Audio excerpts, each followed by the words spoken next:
예, 안녕하십니까. 오늘 기자회견 진행을 맡은 더불어민주당 대전환 선대위 4050위원회 위원장 임종성 국회의원입니다.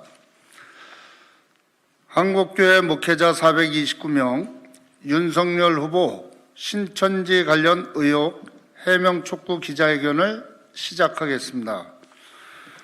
먼저 오늘 한국교회 목회자 429명을 대표해 참석하신 8분의 목사님들을 소개해 드리겠습니다. 먼저 문세강 동대문교회 원로 목사님이십니다. 예, 다음은 미주 대한신학대학교 홍익표 목사님. 다음은 열린교회 김성근 목사님. 다음은 열방교회 강성기 목사님, 양희문교회 조규희 목사님, 배영교회 김대훈 목사님, 부천 내동교회 최인성 목사님, 그 다음에 성원교회 조성문 목사님, 4050위원회 강명구 종교본부장님. 네, 다음은 성명서 낭독이 있겠습니다. 김성근 대한예수교 장로회 열린교회 목사님께서 해주시겠습니다.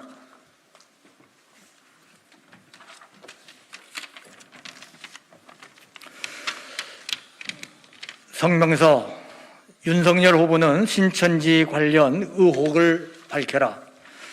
하나님의 은혜로 자랑스러운 조국 대한민국은 제19대 대통령 시대에 마침내 선진국으로 진음하는 큰 보람을 거두게 되었다. 이러한 축복 속에 오는 3월 9일 실시하는 대한민국 제20대 대통령 선거는 우리나라가 선진국의 위상을 드높이며 지속적으로 발전하느냐, 아니면 사회적 혼란과 전쟁의 위험 속에서 공든탑이 무너지느냐 판가름하는 역사적인 기로가 될 것이다.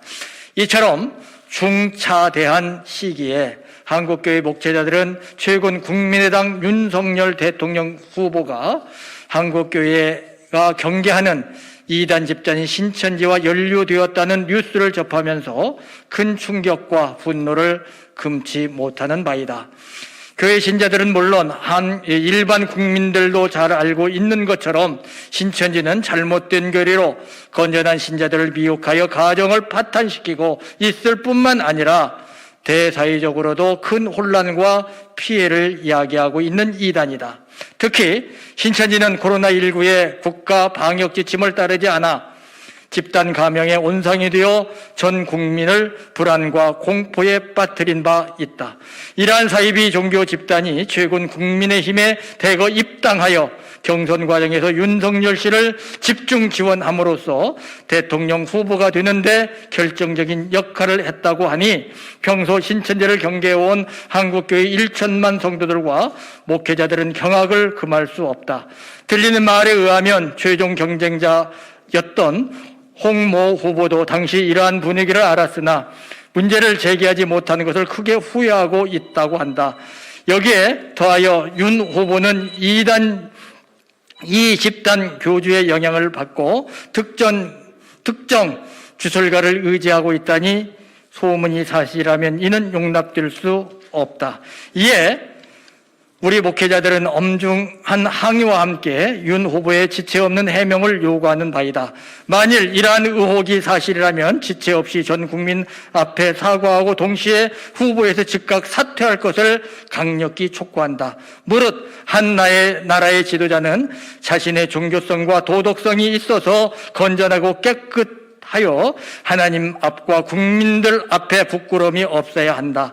그 옛날 구약시대에 아방이 하나님을 떠나 우상 바알을 숭배함으로써 나라를 파탄에 빠뜨린 것처럼 이 중차대한 시기에 대한민국의 대통령이 되겠다는 사람이 신앙의 정체성도 불분명한 데다가 사이비 이단과 주술가의 사주나 믿고 있다면 이는 개인의 불행을 넘어 선량한 국민 전체의 불행임을 경고하는 바이다.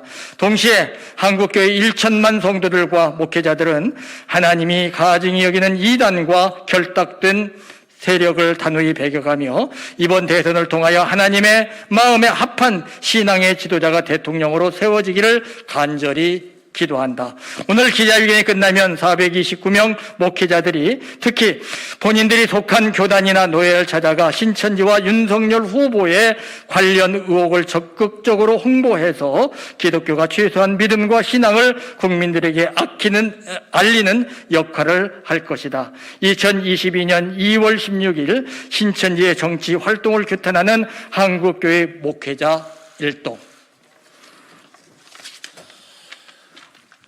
네, 이것으로 이 윤석열 후보 신천지 관련 의혹을 밝혀라 기자회견을 마치도록 하겠습니다.